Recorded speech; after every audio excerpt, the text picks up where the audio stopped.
Olá! É com muita alegria e satisfação que a Sociedade Espírita Francisco de Assis recebe você nesta nova entrevista. A entrevistada de hoje é uma mineira, de Pedro Leopoldo. Chama-se Célia Diniz. Célia Diniz, presidente da Casa Espírita Luiz Gonzaga, lá em Pedro Leopoldo. Célia, seja bem-vinda. Muito obrigada, é um prazer enorme estar aqui com vocês e eu estou encantadíssima com a Sociedade Espírita Francisco de Assis. Célia, eu tenho aqui em mãos o livro Vencendo a Dor da Morte. Para nós começarmos essa conversa, é possível vencer a dor da morte? É possível vencer a dor da morte. É interessante porque uma amiga teve um acidente com ela e ela tinha uma vida linda, um apartamento lindo, um marido lindo, 2 filhos lindos, uma situação financeira linda. E numa véspera de Natal, o marido bateu o carro, um dos filhos morreu e ela ficou paraplégica.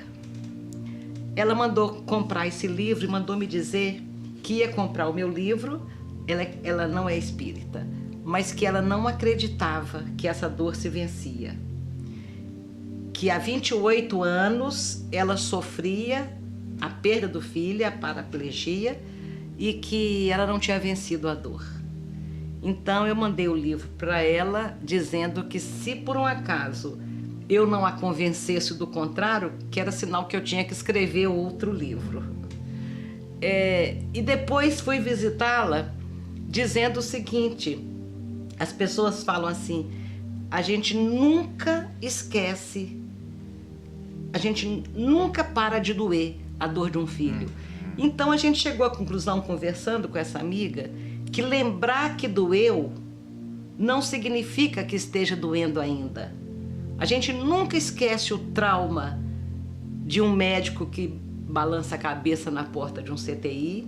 A gente nunca esquece o trauma de como foi a partida. A gente nunca esquece. A gente nunca esquece o filho, mas não dói mais lembrar disso. Célia, até na capa aqui chama a atenção a conjugação do verbo.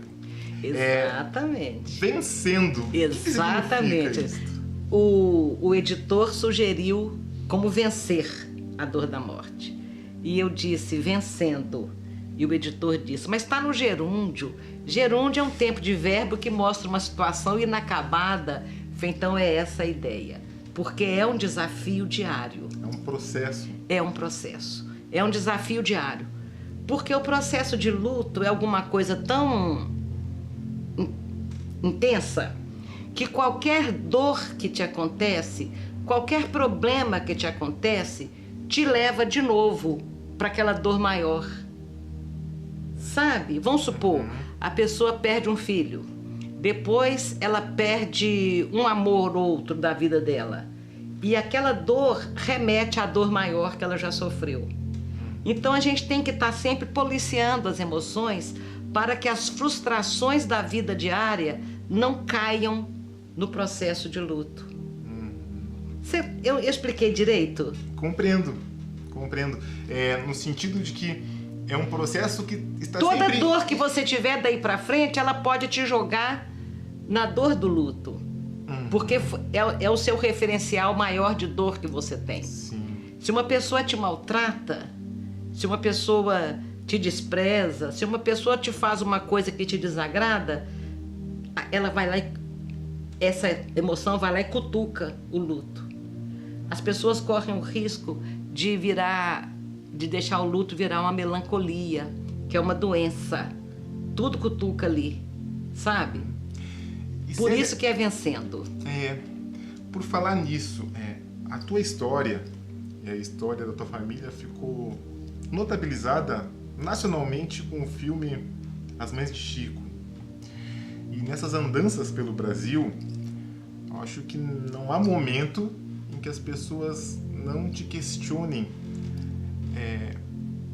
como é ter um filho retornando à parte espiritual com apenas 3 anos de idade num acidente. Como é para ti lidar com isso diariamente? É interessante que o produtor executivo do filme me disse assim um dia: eu vou colocar a sua história no filme. Eu quero pegar 3 histórias e eu quero pegar uma mãe espírita e uma mãe que não tem religiosidade nenhuma e mostrar a diferença entre uma e outra. Esse perfil que ele queria me apresentar como uma mãe espírita que reage diferente se perdeu ao longo da trama, da adaptação de roteiros e etc. Mas ficou ali a história bem caracterizada do meu filhinho que cai da bicicleta. E o diretor executivo me disse naquela época: eu vou virar a sua vida de cabeça para baixo, porque todo mundo vai querer saber direito como é isso. Então, realmente, ele conseguiu. Ele virou minha vida de cabeça para baixo, porque desde que a história veio à tona, as pessoas começaram a me procurar mais ainda para fazer uma pergunta: por que que Deus fez isso comigo? Então, realmente é uma cobrança. É uma cobrança. As pessoas querem saber o que nós espíritas temos de ferramenta de consolo e como que a gente consegue superar, sepultar um filho e recuperar a alegria de viver. Então, essa é uma questão muito interessante que me levou a escrever o livro. Porque em meia hora de conversa com a pessoa, ou em alguns minutos respondendo uma pergunta desse tipo, a gente não consegue dizer do poder consolador que Cristo nos oferece através de Kardec. Célia, eu tenho a certeza que neste exato momento, milhares de mães e pais no Brasil sofrem com processos depressivos muito fortes, muito grandes. E nessa situação nós queremos sempre saber por que as coisas acontecem. E muitas vezes a gente procura uma explicação o mais racional possível. E a gente muitas vezes fica no ser. Se eu não tivesse ido por aquela rua naquele dia, se eu tivesse chegado mais rápido ao hospital, se eu não tivesse feito aquela ultrapassagem, se eu saísse mais cedo de casa. E nessa busca por procurar culpados, muitas vezes a gente vê casos que casais não suportam e acabam até se separando. Sim, por causa da... Muito bem colocada a sua pergunta, porque 75% dos casais que perdem filhos se separam. Exatamente por uma cobrança desse tipo ou por não querer ver no outro a própria dor, como se uma exacerbasse a outra, né? Mas a questão principal da sua pergunta aí é as pessoas se culpando. A morte é uma coisa tão dolorosa que a primeira reação da pessoa é procurar um culpado. Se não for ela, é o cônjuge. Se não for nem ela nem ele, é a medicina. Se não for nenhum deles, é Deus. Porque as pessoas, muitas de nós, não conseguimos ver na morte o que ela realmente é. Quando vemos na morte um castigo, está castigando quem e por quê? E aí leva a estes questionamentos. Alguém é culpado disso que aconteceu. Alguém é culpado, porque a morte é um castigo. Mas quando você vê realmente o que seja a morte e ela não é um castigo, então você já sabe que ali não cabe um sentimento de culpa. É o desconhecimento. O Evangelho segundo o Espiritismo nos diz que quando uma tragédia nos alcança, a gente tem que elevar a nossa visão acima da concepção materialista da vida.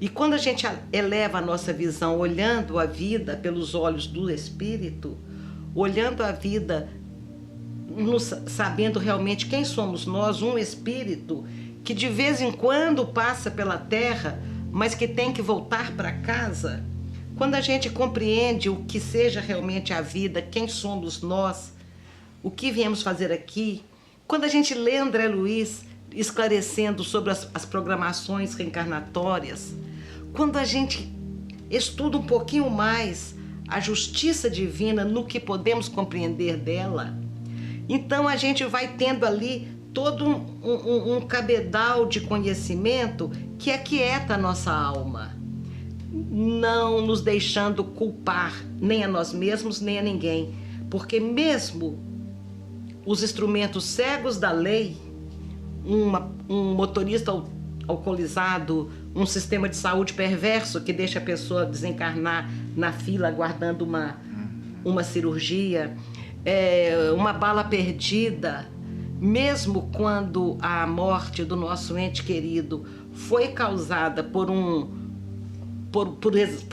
essas pessoas, e elas terão que responder por esse delito na contabilidade divina, mas mesmo assim, se Deus permitiu, é porque estava na programação daquelas pessoas. O acaso não existe. As leis de Deus são perfeitas. E aí entra uma questão que Jesus nos recomendava, né?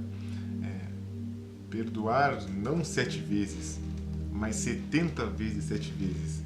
E muitas vezes nós, na busca pela justiça, muitas vezes nos confundimos com vingança. Com certeza. Aliás, toda vez que busca-se exercer a justiça sem a misericórdia, é vingança. Justiça sem misericórdia é sempre vingança, mesmo que venham dos órgãos competentes. Porque a justiça divina é sempre permeada de misericórdia. Se não fosse, nós não estaríamos de pé. Nós não suportaríamos a carga dos nossos delitos. Então a gente aprende, e eu pude pesquisar a fundo o que a doutrina espírita diz a respeito desses instrumentos cegos da lei, e percebemos que as leis de Deus não permitem de forma nenhuma que esse mal causado por esses instrumentos atinjam a quem não trouxe aquela programação de partir da vida dessa forma. Célia, o acidente com o Rangel foi em 83? Foi em 83. 83. Passados mais de 20 anos, a tua filha, com 27 anos de idade, retorna para o plano espiritual. Volta tudo de novo? Volta, e aí eu me lembro que ao voltar aquela dor é como se cutucasse uma ferida que já estava cicatrizada. Mas, ao mesmo tempo, a gente é levado a pensar o seguinte: se eu sobrevivi aquela vez, vou conseguir sobreviver de novo. Porque tudo que não nos destrói nos faz mais fortes. Então, eu me via de novo na sepultura de um filho, deixando um corpo ali. Se da primeira vez as minhas pernas se recusaram a sair da beirada da sepultura e elas bambearam, e se eu não fosse sustentada pelos meus irmãos, pelo meu marido, eu não teria conseguido caminhar, minhas pernas se recusavam a sair dali. E com a Mariana eu saí caminhando. As minhas pernas aprenderam que podia sair dali. Então, ninguém sai de uma grande dor do mesmo tamanho, querido. Ou a gente se apequena na revolta, na angústia, no desânimo, ou a gente firma o corpo para aguentar as pancadas da vida. Célia, tu falaste agora da figura memorável do Chico. Tu contas, em algumas entrevistas que eu assisti, que o Chico frequentava a tua casa desde criança? Eu tive a bênção de morar durante 5 anos a poucos metros do escritório que o Chico trabalhava, na Fazenda Modelo, que é um órgão do Ministério de Agricultura, onde o meu pai também trabalhava. Então, as minhas lembranças desses 5 anos tão perto eram lembranças até 5 anos de idade. Eu me lembro do Chico na nossa casa. Que incrível que é quando eu penso nisso. que eu me lembro de vê-lo sentado na beirada da cama da minha mãe, visitando a minha mãe, que um filhinho tinha nascido e viveria 24 dias apenas com problema cardíaco. Eu me lembro. Depois, no Luiz Gonzaga, que os meus pais frequentavam também o centro. Quando eu tinha 9 anos de idade, o Chico mudou-se da nossa cidade para Uberaba. E aí a gente que começou a visitá-lo lá. Mesmo assim, o Chico me premia com a visita dele na minha casa. Meu filhinho se foi em agosto de 83.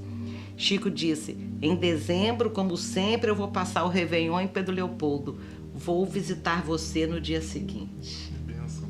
E me visitou na minha casa. Eu, hoje, olhando para trás e vendo tudo isso, eu tenho certeza que ele estava me preparando para um trabalho.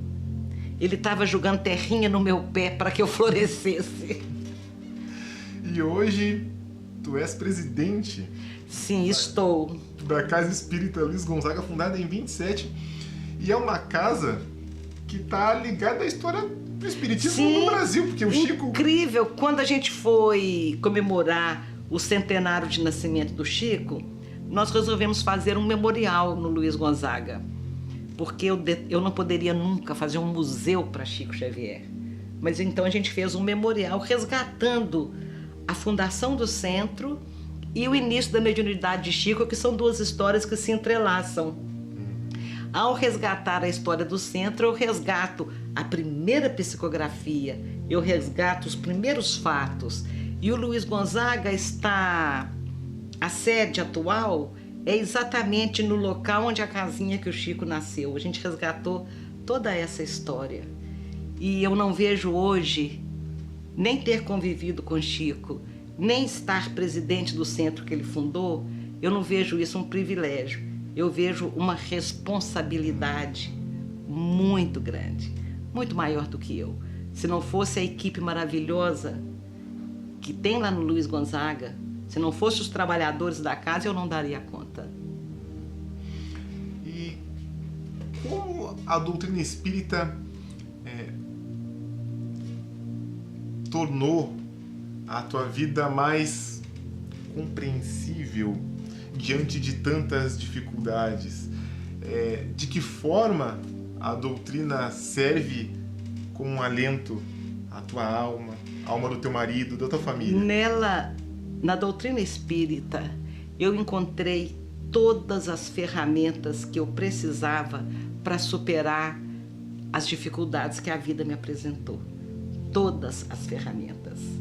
Sepultei 2 filhos, nunca tomei um remédio para dormir, nunca fiz terapia, a religião me sustentou.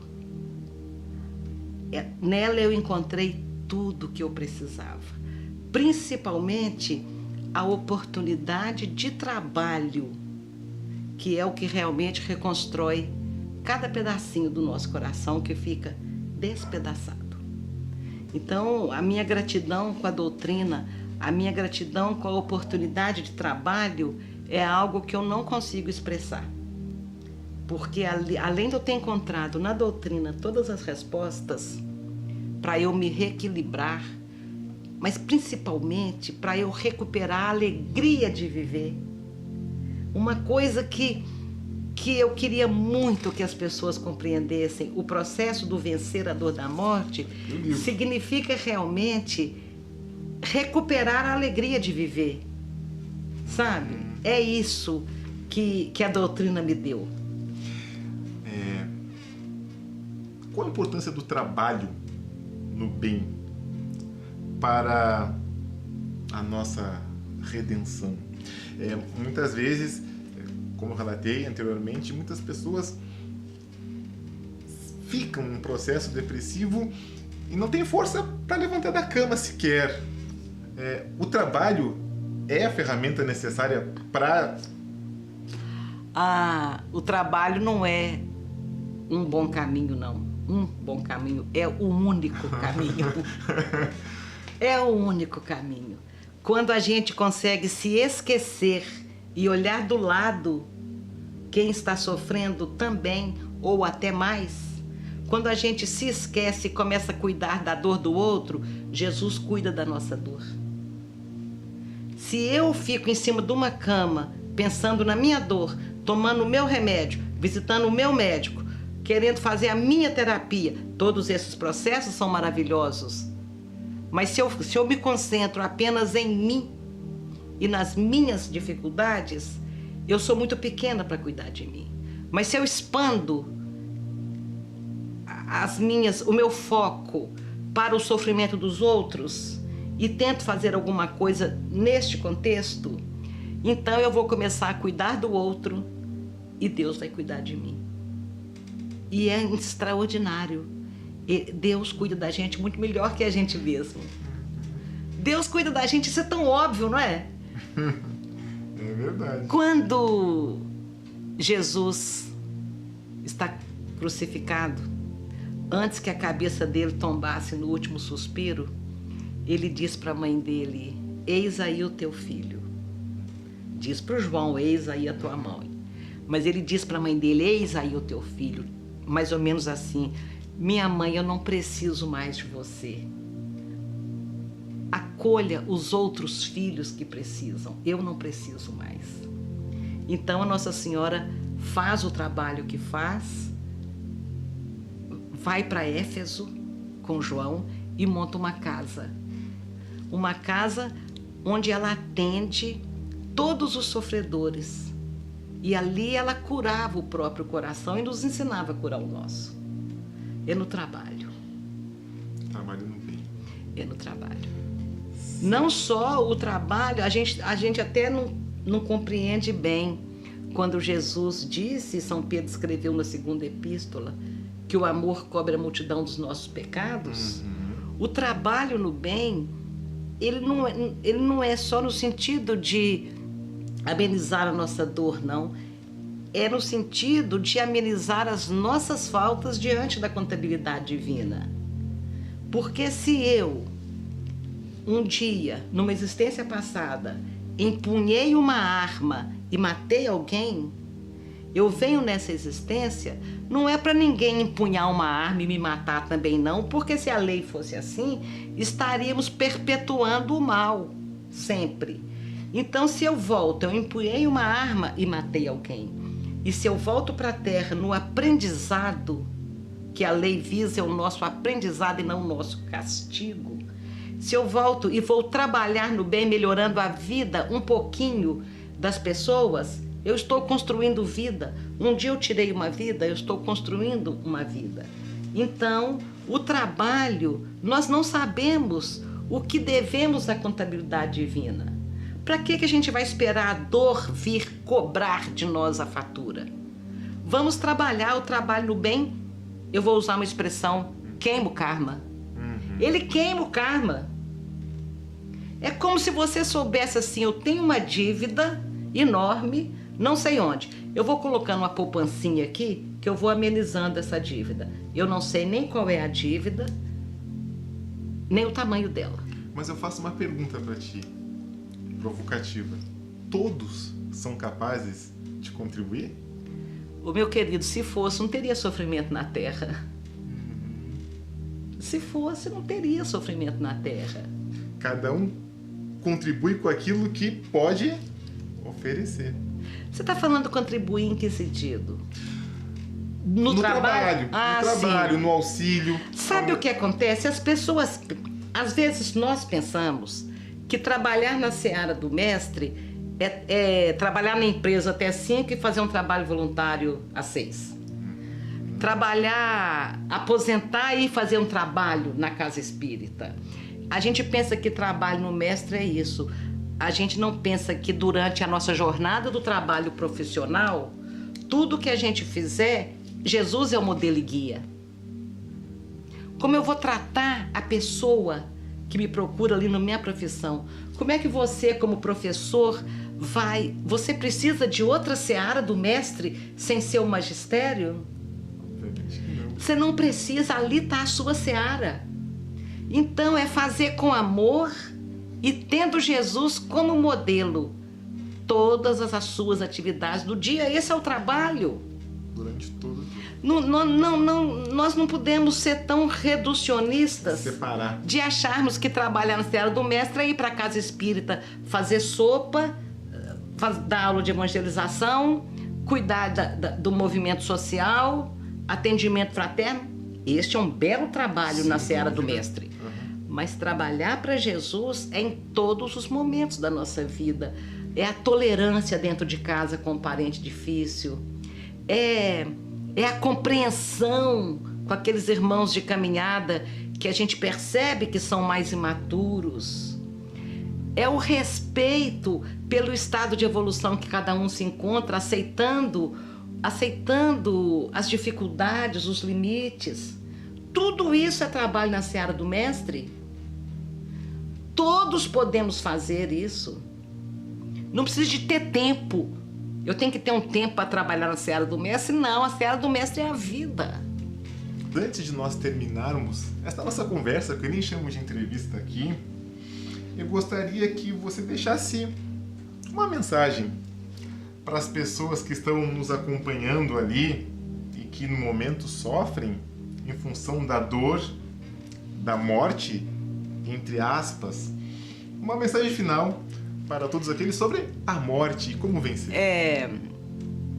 Existe um psicólogo austríaco chamado Viktor Frankl, que ele trabalhou muito bem o tema da dor e de superação da dor.